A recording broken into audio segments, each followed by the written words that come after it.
Hello guys, in this video I am going to show you where you can find the frequently asked questions in the PodPoint application. But first I just want to mention, don't forget to subscribe to my channel, because at 10,000 subscribers I am going to show you my whole YouTube revenue statistics and growth strategy, as well as how to make money online. Let's jump into it. First of all, open the application on your phone and then click on the account button at the bottom of the page on the right.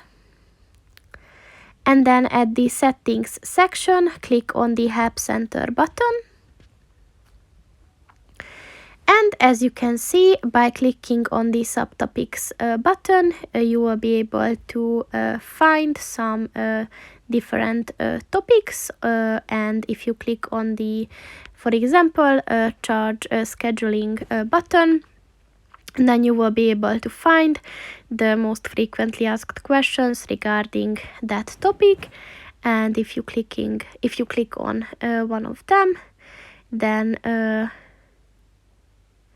you will be able to see the detailed answer to it. So that's pretty much it for this video, guys. See you in the next one. Goodbye.